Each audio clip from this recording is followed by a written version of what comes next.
Hi, ನಾನು RX Suri ಚಿತ್ರದ ನಿರ್ದೇಶಕ ಶ್ರೀಜಯ್ ಅಂತ. ಫಿಲಮ್ ಇಂಡಸ್ಟ್ರಿಗೆ ಬರೋದಕ್ಕೆ ಎಲ್ಲರ ಥರ ನಾನು ತುಂಬ ಸ್ಟ್ರಗಲ್ ಪಟ್ಟೆ. ಇದು RX ಸೂರಿ ಚಿತ್ರದ ನಮ್ಮ ನಿರ್ಮಾಪಕರು ನನಗೆ 28ನೇ ಪ್ರೊಡ್ಯೂಸರ್. ಸೊ ಪ್ರತಿಯೊಬ್ಬರ ಜೀವನದಲ್ಲೂ ಸ್ಟ್ರಗಲ್ ಇದ್ದೇ ಇರುತ್ತೆ, ಏನೋ ಗೊತ್ತಿಲ್ಲ. ನಾನು ಅದೇ ಥರ ಒಂದು ಸ್ಟ್ರಗಲ್ ಬಿದ್ದು ಈಗ ಒಂದು ದಾರಿ ಕಾಣೋ ಹಂತದಲ್ಲಿ ಬಂದಿದ್ದೆ. ಸಡನ್ನಾಗಿ ಅಂತ ಏನಿಲ್ಲ, ನಾನು ಸ್ಕೂಲಲ್ಲಿ ಓದಬೇಕಾದ್ರೇ ತುಂಬ ನನಗೆ ಡ್ರಾಮಾಗಳಲ್ಲಿ ನಾಟಕ ಬರೀಬೇಕು, ಡೈಲಾಗ್ಸ್ ಬರೀಬೇಕು, ಲಿರಿಕ್ಸ್ ಬರೀಬೇಕು, ಕಥೆಗಳು ಬರೀಬೇಕು, ಈ ಥರ ಸುಮಾರು ಒಂದು ಹವ್ಯಾಸಗಳು ಎಲ್ಲ ಮತ್ತು ಆಸೆ ಆಕಾಂಕ್ಷೆಗಳೆಲ್ಲ ಅಲ್ಲಿಂದನೇ ಉಟ್ಕೊತು ನನಗೆ. ಸ್ಕೂಲ್ ಲೈಫಲ್ಲೇ ಉಟ್ಕೊಳ್ತು. ಸೊ ಅದಾದಮೇಲೆ ಸ್ಕೂಲ್ದು ಎಲ್ಲ ಮುಗಿಸಿ ಎಲ್ಲರೂ ಪ್ರತಿಯೊಬ್ಬರು ಕಾಲೇಜ್ಗೆ ಹೋಗ್ತಾರೆ, ಮತ್ತೊಂದು ಓದಬೇಕು, ಇನ್ನೊಂದು ಓದಬೇಕು ಅಂತ ಹೇಳ್ತಾರೆ. ನಾನು ಸ್ಕೂಲ್ ಮುಗಿಸಿದ ತಕ್ಷಣ ಇಮಿಡಿಯೇಟ್ ನಾನು ಸೇರಿಕೊಂಡಿದ್ದೆ ರಂಗಭೂಮಿಲಿ ಸೇರಿಕೊಂಡು ಅಲ್ಲಿ ಹಲವಾರು ನಾಟಕಗಳನ್ನು ಬರೆದು ನಿರ್ದೇಶನ ಮಾಡಿ ದೊಡ್ಡ ದೊಡ್ಡ ನಿರ್ದೇಶಕರ ಕೈ ಕೆಳಗೆ ನಾನು ಕೆಲಸನ ಕಲಿತೆ. ಸೊ RX ಸೂರಿ ಇದು ನೈಜ ಘಟನೆ ಆಧಾರಿತ ಚಿತ್ರ. ನನ್ನ ಕಣ್ಣಾರ ಕಂಡಂಥ ಒಂದು ಇನ್ಸಿಡೆಂಟ್ನ ಎತ್ಕೊಂಡು ಸಿನಿಮಾ ಮಾಡಿದ್ದೇನೆ. ಇದು RX ಸೂರಿ ಬಂದು ಪಕ್ಕಾ mass, out and out mass ಮತ್ತು ವಿತ್ ಲವ್ ಸ್ಟೋರಿ ಇದೆ. ಲವ್, ಕಾಮಿಡಿ ಮತ್ತು ಫೀಲಿಂಗ್ಸು ಎಲ್ಲ ಥರ ಇದೆ. ಒಂದು ಜೀವನದಲ್ಲಿ ಯಾರ್ಯಾರು ಯಾವ್ಯಾವ ರೀತಿ ಪಾಠ ಕಲಿಬೇಕು, ಎಸ್ಪೆಷಲಿ ಈ ರೌಡಿಸಮ್ ಫೀಲ್ಡಲ್ಲಿ ಇರೋವಂಥವ್ರು. ಸೊ ಯಾವ ರೀತಿ ತಿಳ್ಕೋಬೇಕು, ತಮ್ಮ ಜೀವನನ ಯಾವ ರೀತಿ ಸಾಗಿಸ್ಬೇಕು ಅನ್ನೋದು ಈ ಸಿನಿಮಾ ನೋಡಿದ್ರೆ ಗೊತ್ತಾಗುತ್ತೆ ಅವರಿಗೆ. ಈ ಸ್ಪೆಷಾಲಿಟಿ ಹತ್ತಿದ್ದಿಲ್ಲ. ಇವಾಗ ಎಷ್ಟೋ ರೌಡಿಸಮ್ ಸಿನಿಮಾಗಳು ಬಂದಿದೆ, ಯಾಕಂದ್ರೆ ನಾವು ಅದನ್ನೇ ನೋಡಿ ಕೆಲವೊಂದು ಇನ್ಸ್ಪೈರ್ ಆಗಿರ್ತೀವಿ. ರೌಡಿಸಮ್ ಅನ್ನೋದು ಮಾಮೂಲಿ, ಬಟ್ ಹೇಳಿರೋ ರೀತಿ, ಆ ಒಂದು ಪ್ರೆಸೆಂಟೇಷನ್ ಬೇರೆ ಥರನೇ ತೋರಿಸಿದ್ದೀವಿ. ಇದು ಬಂದು ಟೋಟಲ್ ರಿವರ್ಸ್ ಸ್ಕ್ರೀನ್ ಪ್ಲೇಲಿ ಬರುತ್ತೆ ಸಿನಿಮಾ. RX ಸೂರಿ ಬಂದು ರಿವರ್ಸ್ ಸ್ಕ್ರೀನ್ ಪ್ಲೇಲೇ ಇರೋವಂಥ ಸಿನಿಮಾ. ಸ್ಟಾರ್ಟಿಂಗ್ ನೋಡೋರು ಕನ್ಫ್ಯೂಸ್ ಆಗ್ಬೋದು, ಆ ಕನ್ಕ್ಲೂಷನ್ನ ನಾನು ಕ್ಲೀನಾಗಿ ಅಲ್ಲಿ ಫುಲ್ಫಿಲ್ ಮಾಡಿದ್ದೀನಿ. ಯಾವ್ದ್ಯಾವ್ದು ಎಲ್ಲೆಲ್ಲಿ ಕರೆಕ್ಟಾಗಿ ಸ್ಕ್ರೀನ್ ಪ್ಲೇಲಿ ಜಾಯಿನ್ ಮಾಡಬೇಕು ಅಲ್ಲೇ ಮಾಡಿದ್ದೀವಿ. ಯಾಕಂದರೆ ಎಲ್ಲೂ ಕನ್ಫ್ಯೂಸ್ ಆಗೋಲ್ಲ. ಸ್ಟಾರ್ಟಿಂಗ್ ಯಾರಿದು ಬರೀ ಕ್ವಶನ್ ಮಾರ್ಕ್ ಹೋಗುತ್ತೆ. First of full question mark ಹೋಗುತ್ತೆ, ಯಾರು ಮಾಡ್ತಾ ಇದ್ದಾರೆ, ಏನಿದು ಕತೆ ಅರ್ಥ ಆಗ್ತಾಯಿಲ್ಲ. ಸೊ ಇಂಟರ್ವಲ್ ಆದಮೇಲೆ ಗೊತ್ತಾಗುತ್ತೆ, ಒಂದು ಲಿಂಕ್ ಕೊಟ್ಟಿದ್ದಾರೆ ಇದರಲ್ಲಿ ನಿರ್ದೇಶಕರು ಅನ್ನೋವಂಥದ್ದು. ಈ ಸ್ಕ್ರಿಪ್ಟಲ್ಲಿ, ಈ ಚಿತ್ರದಲ್ಲಿ ಎದ್ದು ಕಾಣುತ್ತೆ ನಿಮಗೆ. ಇದು RX ಸೂರಿ ನಾನು ದುನಿಯಾ ವಿಜಯ್ ಸರ್ ಹತ್ರ ಹೋಗ್ಬಿಟ್ಟು ಕತೆ ಹೇಳಿದಾಗ, ಅವಾಗ ಇನ್ನೂ ಬೇರೆ ಟೈಟಲ್ ಇಟ್ಕೊಂಡಿರಲಿಲ್ಲ, ಬೇರೆ ನಾರ್ಮಲಾಗಿ ಇನ್ನೊಂದು ಟೈಟಲ್ ಇತ್ತು. ಸೊ ಅವ್ರ ಹತ್ರ ನಾನು ಹೋಗಿ ಕತೆ ಹೇಳಿದಾಗ ಜಸ್ಟ್ ಔಟ್ಲೈನ್ ಹೇಳಿದೆ ಅಷ್ಟೇ. ಔಟ್ಲೈನ್ ಹೇಳಿದ ತಕ್ಷಣ ಅವ್ರು ಏನು ಮಾಡಿದ್ರು, ತುಂಬ ಈ ಕತೆ ತುಂಬ ಚೆನ್ನಾಗಿದೆ, ಇದನ್ನು ಇಟ್ಕೊಂಡು ಸಿನಿಮಾ ಮಾಡೋಣ, ಫಸ್ಟು ಪ್ರೊಡ್ಯೂಸರ್ ಕರ್ಕೊಂಡು ಬನ್ನಿ ಅಂತಂದರು. ನಾನು ಈ ಮುಂಚೆನೇ ಹೇಳಿದೆ ನಿಮಗೆ, ಸುಮಾರು 27 ಜನ ಪ್ರೊಡ್ಯೂಸರ್ಗಳು ಎಲ್ಲ ಕತೆ ಕೇಳಿ ಒರಿಜಿನಲ್ ಸ್ಟೋರಿ ರೌಡಿಸಮ್ ಅಂತಂದರೆ ಎಷ್ಟೋ ಜನ ಭಯ ಬಿದ್ದರು. ಒರಿಜಿನಲ್ ಸ್ಟೋರಿ ತೊಗೊಂಡು ನಾವೆಂತಕ್ಕೆ ಅವ್ರಿಗೆ ಬುದ್ಧಿವಾದ ಹೇಳಕ್ಕೆ ಹೋಗಬೇಕು, ಅದು ಬಿಟ್ಬಿಟ್ಟು ಅದನ್ನು ಅವ್ರಿಗೆ ಬುದ್ಧಿ ಹೇಳೋದಕ್ಕೋಸ್ಕರ ನಮ್ಮ ದುಡ್ಡು ನಾವೇ ಕಳ್ಕೊಬೇಕು, ಬೇಡ ಬೇರೆ ಕಮರ್ಷಿಯಲ್ ಸಿನಿಮಾ ಮಾಡೋಣ ಅಂತಂದರು. ಸೊ ನಾನು ಪಟ್ಟು ಹಿಡಿದು ಕೂತ್ಕೊಂಡೆ, ಇದೇ ಸಿನಿಮಾ ಮಾಡಿದ್ರೆ ಫಸ್ಟ್ ಸಿನಿಮಾ ನಂದು ಇದೇ ಸಿನಿಮಾ ಆಗಬೇಕು, ಈ ಒಂದು ಮೆಸೇಜ್ ಇರುವಂಥ ಸಿನಿಮಾ ಅಂತಂದ್ಬಿಟ್ಟು ಏನು ಮಾಡಿದೆ. ಆಮೇಲೆ ನಮ್ಮ ಸುರೇಶ್ ಸರ್ ಸಿಕ್ಕಿದ್ರು. ಸೊ ಅವ್ರ ಕತೆ ಓಕೆ ಮಾಡಿದ್ರು. ನಮ್ಮ ಸುರೇಶ್ ಸರ್ ಬ್ಯಾನರಲ್ಲಿ, ಸುರೇಶ್ ಆರ್ಟ್ಸ್ ಬ್ಯಾನರಲ್ಲಿ ಇದು ಫಸ್ಟ್ ಮಾಸ್ ಸಿನಿಮಾ. ಸೊ ಹಾಗಾಗಿ ಅವರು ಒಪ್ಕೊಂಡ್ರು. ಒಂಥರ ಚೇಂಜ್ ಓವರ್ ಇರುತ್ತೆ ನಮ್ಮ ಬ್ಯಾನರ್ಗೂ, ಕತೆ ಕೂಡ ಚೆನ್ನಾಗಿದೆ, ಅದಲ್ಲದೆ ಒಂದು ಮೆಸೇಜ್ ಕೂಡ ಇದೆ ಅಂತಂದ್ಬಿಟ್ಟು ಅವರು ಪಟ್ಟಂತ ಒಪ್ಕೊಂಡ್ರು. ಅದಾದಮೇಲೆ ವಿಜಯ್ ಸರ್ ಹತ್ರ ಹೋಗ್ಬಿಟ್ಟು, ಸರ್ ಪ್ರೊಡ್ಯೂಸರ್ ಸಿಕ್ಕಿದ್ದಾರೆ ಅಂತಂದ್ವಿ. ಸೊ ಇನ್ನು ಮುಂದೆಲ್ಲ ನಿಮಗೆ ಗೊತ್ತಾಗಿದೆ. Cinema set area already release ಅಂತಕ್ಕೆ ಬಂದಿದೆ. ಹೀರೋಯಿನ್ನು ಮೂಲತಃ ಆಕೆ ಬೆಂಗಾಲಿ. ಆ ಹುಡುಗಿ ಬೆಂಗಳೂರಲ್ಲೇ ಒಂದು 6 ವರ್ಷದಿಂದ ಇರೋದ್ರಿಂದ ಕನ್ನಡ ಸ್ಪಷ್ಟವಾಗಿ ಮಾತಾಡ್ತಾಳೆ, ಬಟ್ ಓದಕ್ಕೆ ಬರೋದಿಲ್ಲ. ತುಂಬ ಅದ್ಭುತವಾಗಿ ಅಭಿನಯ ಮಾಡಿದ್ದಾಳೆ. ಇಲ್ಲಿ ನಮ್ಮ ಪಕ್ಕಾ ಲೋಕಲ್ ಯಾವ ಫೀಲ್ ಬೇಕೋ ಆ ಫೀಲ್ನೆಲ್ಲ ಫುಲ್ಫಿಲ್ ಮಾಡಿದ್ದಾಳೆ ಆ ಹುಡುಗಿ. ತುಂಬ ಚೆನ್ನಾಗಿ ಮಾಡಿದ್ದಾಳೆ. ಆಕಾಂಕ್ಷ ಅಂತಂತ ಚೆನ್ನಾಗಿ ಮಾಡಿದ್ದಾಳೆ, ಆ್ಯಕ್ಟಿಂಗ್ ತುಂಬ ಚೆನ್ನಾಗಿ ಮಾಡಿದ್ದಾಳೆ. RX ಸೂರಿ ಜೂನ್ ತಿಂಗಳಲ್ಲಿ ಬರೋಣ ಅಂತ ಎಲ್ಲ ಪ್ಲ್ಯಾನ್ಗಳು ನಡೀತಾ ಇದೆ. ಯಾಕೆಂದರೆ ಎಲ್ಲ ಗೊತ್ತಲ್ಲ, ಥಿಯೇಟ್ರ್ ಸಮಸ್ಯೆಗಳು, ಅದು ಅಲ್ಲದೆ ನಮ್ಮ ಥರ ಎಲ್ಲ ಸಿನಿಮಾಗಳು, ಎಷ್ಟೋ ಸಿನಿಮಾಗಳು ಕಷ್ಟಪಟ್ಟು ಮಾಡಿರೋಂಥ ಸಿನಿಮಾಗಳು ವೆಯ್ಟಿಂಗ್ ಲಿಸ್ಟಲ್ಲಿದೆ. ಆ ಲಿಸ್ಟಲ್ಲಿ ನಮ್ಮದು ಒಂದು. ಸೊ 1 by 1 ಎಲ್ಲ ಕ್ಲಿಯರ್ ಮಾಡ್ಕೊಳ್ತಾ ನಾವು ರಿಲೀಸ್ ಮಾಡ್ತೀವಿ. ಖಂಡಿತ ಮಾಡುತ್ತೆ. ನೈಜ ಘಟನೆ ಆಧಾರಿತ ಚಿತ್ರ ಅಂತಲೇ ನಾನು ಮುಂಚೆನೇ ಹೇಳಿದೆ. ಯಾಕೆಂತಂದರೆ ಇದು ನೀವು ಸಿನಿಮಾ ನೋಡಬೇಕಾದ್ರೆ ನಿಮ್ಮ ಪಕ್ಕದ ಏರಿಯಾ ಜ್ಞಾಪಕ ಬರುತ್ತೆ, ಇಲ್ಲ ನಿಮ್ಮ ಏರಿಯಾನೇ ಜ್ಞಾಪಕ ಬರುತ್ತೆ. ಯಾಕೆಂದರೆ ನಿಮ್ಮೊಳಗೆ ನಡೆಯುವಂಥ ಒಂದು ಕಥೆನೇ ಈ RX ಸೂರಿ. ಆಮೇಲೆ ಇದು ಫಸ್ಟ್ ಟೈಮ್ ರವಿಶಂಕರ್ ಸರ್ ಮತ್ತು ದುನಿಯಾ ವಿಜಯ್ ಸರ್ ಕಾಂಬಿನೇಷನಲ್ಲಿ ಬರ್ತಾ ಇರೋಂಥ ಸಿನಿಮಾ ಇದು. ಯಾಕೆಂದರೆ ಅವರಿಬ್ಬರು ಒಂದು ಈ ಕಡೆ ಅವರು ಆರ್ಮುಗ ಕೋಟೆ ಕಣೋ ಅಂತಂದ್ಬಿಟ್ಟು ನಮ್ಮ ರವಿಶಂಕರ್ ಸರ್ ಹೇಳ್ತು ಅಂತಂದರೆ, ಈ ಕಡೆ ನಮ್ಮ ಪಕ್ಕ ಮಾಸ್ ವಿಜಯ್ ಸರ್ ಬೇರೆ ಥರನೇ ಡೈಲಾಗ್ಗಳು ಹೇಳ್ತಾರೆ. ಸೊ ಅಂತ ಅವರಿಬ್ಬರು ಮಾಡ್ತಾ ಇರೋವಂಥ ಫಸ್ಟ್ ಸಿನಿಮಾ. ತುಂಬ ಎಕ್ಸ್ಪೆಕ್ಟೇಷನ್ ಇದೆ. ಆ ಓವರ್ ಎಕ್ಸ್ಪೆಕ್ಟೇಷನ್ನು ಎಲ್ಲೋ ಒಂದು ಕಡೆ ನಮಗೆ ಭಯ ತರ್ತಾ ಇದೆ. ಯಾಕೆಂದರೆ ಜನ ಯಾವ ರೀತಿ ಸ್ವೀಕರಿಸ್ತಾರೋ ಅನ್ನೋದು ಸ್ವಲ್ಪ ಕುತೂಹಲವಾಗಿದೆ ನಮಗೆ. ಆರ್ ಎಕ್ಸ್ ಸೂರಿ ರಿಲೀಸ್ಗೆ ಓಡಾಡ್ತಾ ಇದ್ದೀವಿ. ಇನ್ನೂ ಒಂದು 3 ತಿಂಗಳಲ್ಲೇ ಮತ್ತೊಂದು ಸಿನಿಮಾ ಮಾತುಕತೆ ನಡೀತಾ ಇದೆ. ಇನ್ನೊಂದು 3 ತಿಂಗಳಲ್ಲೇ ನಾನು ಖಂಡಿತ ತಿಳಿಸ್ತೀನಿ. ನಮ್ಮ ಸಿನಿಮಾದಲ್ಲಿ ಫಸ್ಟು ನನಗೆ ಬೆನ್ನೆಲುಬಾಗಿ ನಿಂತಿದ್ದಂಥ ನಮ್ಮ ಕ್ಯಾಮ್ರಾಮನ್ ವೇಣು ಸರ್ ಅವ್ರಿಗೆ ನಾನು ತಲೆ ಬಾಗ್ತೀನಿ. ಯಾಕೆಂದರೆ ಅವರಿಲ್ಲ ಅಂತಂದರೆ ನಾನು ಆಗ್ತಾ ಇರಲಿಲ್ಲ ಸಿನಿಮಾ. ಯಾಕೆಂದರೆ ನೀನು ಮಾಡ್ತೀಯ ಮಾಡು ಅಂತಂದ್ಬಿಟ್ಟು ತುಂಬ ನನಗೆ ಸಪೋರ್ಟ್ ಕೊಟ್ಟು ನಮ್ಮ ವೇಣು ಸರ್ ಅವರು ಒಂದು ಅದ್ಭುತವಾಗಿ ಒಂದು ನನ್ನ ಕಲ್ಪನೆ ಏನಿದೆ, ನನ್ನ ಕಲ್ಪನೆನ ಅವರು ನನ್ನ ತೆರೆ ಮೇಲೆ ಕರೆಕ್ಟಾಗಿ ತೋರಿಸಿದ್ದಾರೆ. ನನ್ನ ಕಲ್ಪನೆ ಏನಿತ್ತು ಅದು. ಸೊ ಅದ್ರ ತಕ್ಕಂತೆ ನಮ್ಮ ವಿಜಿ ಸರ್ ಕೂಡ ನೀನು ಮಾಡ್ತೀಯ ಮಾಡು ಮಗ, ನಿನ್ನ ಕೈಯಲ್ಲಾಗುತ್ತೆ, ನೀನು ಪಕ್ಕಾ ಲೋಕಲ್, ಇದೇ ಥರ ಬೇಕು, ನಮ್ಮ ಜನಕ್ಕೆ ಇದೇ ಥರನೇ ಇಷ್ಟಪಡೋದು, ನೀನು ಮಾಡ್ತೀಯ ಮಾಡು ಅಂತ ಹುರಿದುಂಬಿಸಿದ್ರು.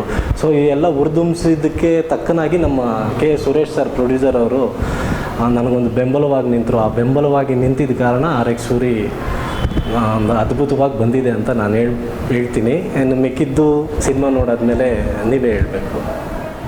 ಮತ್ತು ನಮ್ಮ ಸಾಂಗ್ಸ್ಗಳ ಬಗ್ಗೆ ಹೇಳ್ಬೇಕಂದ್ರೆ ಅರ್ಜುನ್ ಜನ್ಯ ಅವರು ತುಂಬ ಅದ್ಭುತವಾಗಿ ಮ್ಯೂಸಿಕ್ನ ಕಂಪೋಸ್ ಮಾಡಿಕೊಟ್ಟಿದ್ದಾರೆ. ನಮ್ಮ ಸಿನಿಮಾದಲ್ಲಿ 4 ಸಾಂಗ್ ಇದೆ. ಸಿನಿಮಾದಲ್ಲಿ ಒಂದು ಬಿಟ್ ಸಾಂಗ್, ಅದು ಥಿಯೇಟ್ರಲ್ಲೇ ಬರಲಿ ಅಂತ ಅಂದ್ಬಿಟ್ಟು ಆ ಬಿಟ್ ಸಾಂಗ್ನ ನಾವು ಇನ್ನೂ ರಿಲೀಸ್ ಮಾಡಿಲ್ಲ. ಮತ್ತು ನಮ್ಮ ಯೇಸುದಾಸ್ ಸರ್ ಒಂದು ಸಾಂಗ್ ಆಡಿದ್ದಾರೆ, ತುಂಬ ಅದ್ಭುತವಾಗಿದೆ. ಅದು ನಾನೇ ಬರೆದಂಥ ಒಂದು ಸಾಂಗ್, ಅದು ನನ್ನ ಸಾಹಿತ್ಯದಲ್ಲೇ ಬಂತು. ಇನ್ನು 3 ಸಾಂಗು, ಒಂದು ಕೆ ಕಲ್ಯಾಣ್ ಮತ್ತು ಡಾಕ್ಟರ್ ನಾಗೇಂದ್ರ ಪ್ರಸಾದ್ ಅವರು ಸಾಂಗ್ ತುಂಬ ಅದ್ಭುತವಾಗಿ ಬರೆದು ಕೊಟ್ಟಿದ್ದಾರೆ. ತುಂಬ ಚೆನ್ನಾಗಿ ಮಾಡಿದ್ದಾರೆ ಅರ್ಜುನ್ ಜನ್ಯ ಸರ್ ಮ್ಯೂಸಿಕ್ನ.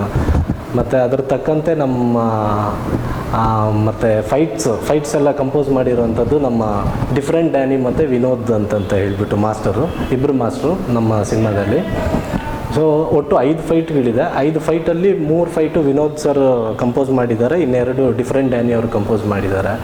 ಮತ್ತು ಸಾಂಗ್ಸು ಎಲ್ಲ ಸಾಂಗ್ಸ್ಗಳು 3 ಸಾಂಗ್ಸ್ ಇದೆ. 3 ಸಾಂಗ್ಸ್ ಡ್ಯಾನ್ಸ್ ನಂಬರ್ ಎಲ್ಲ ನಮ್ಮ ಕಲೈ ಮಾಸ್ಟ್ರು ಮಾಡಿದ್ದಾರೆ. ಕಲೈ ಮಾಸ್ಟ್ರು ಕೊರಿಯೋಗ್ರಫಿ ತುಂಬ ಅದ್ಭುತವಾಗಿ ಮಾಡ್ಕೊಟ್ಟಿದ್ದಾರೆ, ತುಂಬ ಚೆನ್ನಾಗಿದೆ. ಇನ್ನೊಂದು ವಾರದಲ್ಲಿ ನಾವು ವಿಡಿಯೋನ ರಿಲೀಸ್ ಮಾಡ್ತಾಯಿದ್ದೀವಿ, ಸಾಂಗ್ಸು ವಿಡಿಯೋನ. ಇಲ್ಲ ನನಗೆ ಆಡೋಕ್ಕೆ ಬರೋದಿಲ್ಲ. ನನ್ನೇನಿದೆ ನನ್ನೊಂದು ಆಸೆ ಅಂತಂದರೆ ಚಿಕ್ಕ ವಯಸ್ಸಿನಿಂದನೂ ನನಗೆ ಯೇಸುದಾಸ್ ಅವರು ಕಂಡ್ರೆ ತುಂಬ ಪ್ರಾಣ. ಅವರು ಸಂಗೀತ ಅವ್ರು ಆಡ್ತಾಯಿದ್ರೆ ಅವರು ಹೇಳೋಕ್ಕಾಗ್ತಾಯಿಲ್ಲ, ನೋಡಿ ಬಾಯೇ ಬರ್ತಾಯಿಲ್ಲ ನನಗೆ ಅವ್ರ ಬಗ್ಗೆ ಹೇಳ್ಬೇಕಂದ್ರೆ.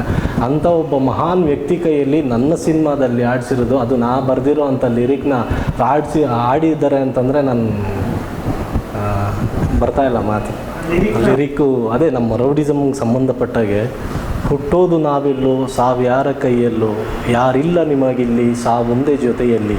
ಅಂದರೆ ಈ ರೌಡಿಸಮ್ ಅನ್ನೋ ಬದುಕಲ್ಲಿ ಒಂದು ಸಾರಿ ಮಚ್ಚಿಡ್ದು ಈ ಫೀಲ್ಡ್ಗೆ ಎಂಟ್ರಿ ಆದರೆ ಆ ಮಚ್ಚಲ್ಲೇ ಸಾವು ಅನ್ನೋದು ಅವನ ಹಣೆ ಮೇಲೆ ಬರ್ಕೊಳ್ತಾನೆ. ನಾನಾದರೂ ಆಗಿರ್ಬೋದು, ಮತ್ತೊಬ್ಬರು ಆಗಿರ್ಬೋದು, ಇನ್ನೊಬ್ರು ಆಗಿರ್ಬೋದು. ಸೊ ದಯವಿಟ್ಟು ರೌಡಿಸಮ್ ಮಾಡೋಕ್ಕೆ ಹೋಗಬೇಡಿ.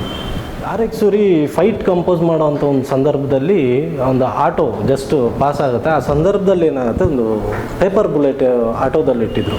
ಸೊ ಅದು ಬ್ಲಾಸ್ಟ್ ಮಾಡುವಂಥ ಸಂದರ್ಭ ಏನಾಯಿತು, ವಿಜಿ ಸರ್ ಮುಖದ ಮೇಲೆ ಬೀಳೋ ಅಂಥ ಒಂದು ಆ ಗ್ಲಾಸ್ ಪೀಸು ಜಸ್ಟ್ ಕೈ ಕೊಟ್ಟರು ಅಷ್ಟೇ. ಆ ಕೈಗೆಲ್ಲ ಇಂಜೂರ್ ಆಗಿ ತುಂಬ ಪಾಪ ಎಷ್ಟು ಕೋಆಪ್ರೇಟ್ ಮಾಡಿದ್ರು ಅಂದರೆ ವಿಜಿ ಸರು, ರೆಡಿ ಇದೆಲ್ಲ ಬಿಟ್ಟಾಕು, ರೆಡಿ ಟೇಕ್ ಹೋಗೋಣ, ರಕ್ತ ಹೋಗ್ತಾ ಇದೆ ನಮಗೆ, ಬೇಡ ಪರವಾಗಿಲ್ಲ ಶೂಟಿಂಗ್ ನಿಲ್ಸೋಣ ಸರ್ ಇವತ್ತಿಗೆ, ಫಸ್ಟು ಕೈ ರೆಡಿ ಮಾಡ್ಕೊಳ್ಳಿ. ಇಲ್ಲ ನಾನು ಮಾಡ್ತೀನಿ ಅಂತಂದ್ಬಿಟ್ಟು ಅದು ಮಾಡಿದ್ರು. ಅದಾದಮೇಲೆ ನೆಕ್ಸ್ಟ್ ಒಂದು ಸಾಂಗ್ ಶೂಟ್ ಮಾಡಬೇಕಾದ್ರೆ ಮೇಲೆ ಒಂದು ಸ್ಟುಡಿಯೋದಲ್ಲಿ ಲೈಟ್ ಕಟ್ಟಬೇಕಾದ್ರೆ ಗೋಡ ಏನೋ ಹುಳ ತಿಂದ್ಬಿಟ್ಟು ಒಂದು 40 ಅಡಿಯಿಂದ ಒಬ್ಬ ವ್ಯಕ್ತಿ ಪಾಪ ನಮ್ಮ ಲೈಟ್ ಮ್ಯಾನ್ ವೆಂಕಟೇಶ್ ಗೌಡ ಅಂತಂದ್ಬಿಟ್ಟು ಅವ್ರೇನು ಪಾಪ ಮೇಲಿಂದ ಕೆಳಗೆ ಬಿದ್ದೋಗ್ಬಿಟ್ರು. ಅವತ್ತೇನೋ ಪ್ರಾಣಾಪಾಯದಿಂದ ಪಾರಾದ್ರಷ್ಟೇ. ಆ ಸಂದರ್ಭ ನೆನೆಸ್ಕೊಂಡ್ರೆ ಇನ್ನೇನು ಅದರದ್ದೆಲ್ಲ ವಿಷುವಲ್ ಇದೆ, ಖಂಡಿತ ನೀವೆಲ್ಲ ನೋಡ್ತೀರಾ ಅದನ್ನು ಮಾಧ್ಯಮದ ಮುಖಾಂತರ. ಬದುಕಿದ್ದೇ ಹೆಚ್ಚೆಚ್ಚು ಅಂತ ಹೇಳ್ಬೋದು. ಏನೋ ದೇವ್ರ ದಯೆ, ಚೆನ್ನಾಗಿದ್ದಾರೆ ಇವಾಗ. ಸ್ವಲ್ಪ ಕೈ ಎಲ್ಲ ಫುಲ್ಲು ಎಲ್ಲ ಇಂಜೂರ್ ಆಗಿ ಡಾಕ್ಟ್ರ್ ಹೇಳಿದ್ದಾರೆ ಸರಿ ಹೋಗುತ್ತೆ ಅಂತ ಹೇಳಿದ್ದಾರೆ. ಅದಾದಮೇಲೆ ಒಂದು tube light fight Vinod master compose ಮಾಡ್ತಾಯಿದ್ರು. ಸೊ ಟ್ಯೂಬ್ಲೈಟ್ಗಳೆಲ್ಲ ಇಟ್ಟಿದ್ವಿ. ಆಟೋ ಚೇಸಿಂಗಲ್ಲಿ ಆ ಸಂದರ್ಭ ಹೇಗಿತ್ತು ಅಂತಂದರೆ, ವಿಜಯ್ ಸರ್ ಬರ್ತಾ ಇದ್ದಾರೆ. ಸೊ ಹಿಂದೆಗಡೆ 5 ಆಟೋಗಳು ಫಾಲೋ ಮಾಡ್ಕೊಂಡು ಬರ್ತಾ ಇರಬೇಕಾದ್ರೆ ಏನಾಯಿತು, ಒಬ್ಬ ಆಟೋದವನು ಜಸ್ಟ್ ಆ ಆ್ಯಂಗಲ್ಸ್ಗೆ ಟ್ಯೂಬ್ಲೈಟ್ ಕಟ್ಟಿರೋಂಥ ಆ್ಯಂಗಲ್ಸ್ನ ಟಚ್ ಮಾಡಿ ಆ್ಯಂಗಲ್ ಡೈರೆಕ್ಟಾಗಿ ಏನು ಕಣ್ಣು ಹತ್ರನೇ ಹೋಗಿ ಅಲ್ಲಿಬ್ಬರು, ನಮಗೆ ಗೊತ್ತಿಲ್ಲ ಯಾಕಂದರೆ ನಾವೆಲ್ಲ ಕ್ಯಾಮ್ರಾ ಹಿಂದೆ ಇದ್ದೀವಿ, ನಮಗೆ ಗೊತ್ತಾಗಲಿಲ್ಲ ಅದೇನು ಅಂತಂದ್ಬಿಟ್ಟು. ಸೊ ಅವ್ರು ಈಚೆ ಬಂದ್ಬಿಟ್ಟು ಅವ್ರು ಹೇಳ್ತಾರೆ, ಅಯ್ಯೋ ನನ್ನ ಮುಖದ ಪಕ್ಕನೇ ಪಾಸ್ ಆಯಿತು, ಚುಚ್ಚಿಬಿಟ್ಟಿರೋದು ನಮಗೆ ಗೊತ್ತಿಲ್ಲ. ಸೊ ವಿಜಯ್ ಸರ್ಗೂ ಅಷ್ಟೇ, ಇಲ್ಲೆಲ್ಲ ಫುಲ್ಲು ಕತ್ತೆಲ್ಲ ಕುಯ್ಕೊಂಡು ಅದೆಲ್ಲ ನೋಡ್ತೀರ ನೀವು ಫೈಟಲ್ಲಿ ನೋಡಬೇಕಾದ್ರೆ ಗೊತ್ತಾಗುತ್ತೆ ಅದು ಆ ಇನ್ಸಿಡೆಂಟ್ಗಳು ಏನೇನಾಯಿತು ಅಂತ. ಮತ್ತು ಒಂದು ಮೆಟ್ಲು ಇಳಿಸ್ತಾ ಇರೋಂಥ ಒಂದು ಶಾಟು, ಅಲ್ಲೂ ಅಷ್ಟೇ ರವಿಶಂಕರ್ ಸಾರು, ದುನಿಯಾ ವಿಜಯ್ ಸರ್ ಇಬ್ಬರೂ ಕೂಡ ಸ್ಲಿಪ್ಪಾಗಿ ಒಂದು ಕಂಟ್ರೋಲಿಗೆ ಸಿಗದೆ ಬಿದ್ದು ಕೈಯೆಲ್ಲ ಸ್ವಲ್ಪ ಫ್ರ್ಯಾಕ್ಚರ್ ಆಗಿ, ಅಷ್ಟೆಲ್ಲ ಫ್ರ್ಯಾಕ್ಚರ್ ಆದ್ರೂ ನಾವೆಲ್ಲೂ ಶೂಟಿಂಗ್ ನಿಲ್ಲಿಸಿಲ್ಲ. ಯಾಕೆಂದರೆ ನಾವು ನಿಲ್ಲಿಸ್ತೀವಿ ಅಂತಂದ್ರೂ ನಮ್ಮ ಆರ್ಟಿಸ್ಟ್ಗಳು ಬಿಡಲಿಲ್ಲ, ನಮ್ಮ ಹೀರೋ ಸರ್ ಆಗಲಿ, ರವಿಶಂಕರ್ ಸರ್ ಆಗಲಿ, ಸೊ ಯಾರೂ ಬಿಡಲಿಲ್ಲ. ಇಲ್ಲ, ಸಿನಿಮಾ ಮಾಡಿ ಕಂಟಿನ್ಯೂ ಮಾಡಿ, ಶೂಟಿಂಗ್ ಕಂಟಿನ್ಯೂ ಮಾಡಿ, ನಿಲ್ಲಿಸೋದು ಬೇಡ, ಇವೆಲ್ಲ ಕಾಮನ್. ಸೊ ಈ ಥರ ಒಳ್ಳೆ ಸಪೋರ್ಟಾಗಿ ನಿಂತು ತುಂಬ ಚೆನ್ನಾಗಿ ಅದ್ಭುತವಾಗಿ ಮಾಡಿಕೊಟ್ರು ಅವರು. ಸಿನಿಮಾದಲ್ಲಿ ಕಾಮಿಡಿ ಬಗ್ಗೆ ಹೇಳಬೇಕು ಅಂತಂದರೆ ತುಂಬ ನಗು ತರಿಸ್ತೀವಿ. ಈ ವಾಸ್ತವತೆ ಏನಿದೆ, ಪಕ್ಕಾ ಲೋಕಲ್ ಲವ್ ಸ್ಟೋರಿ, ಒಂದು ಮಾಸ್ ಲವ್ ಸ್ಟೋರಿ.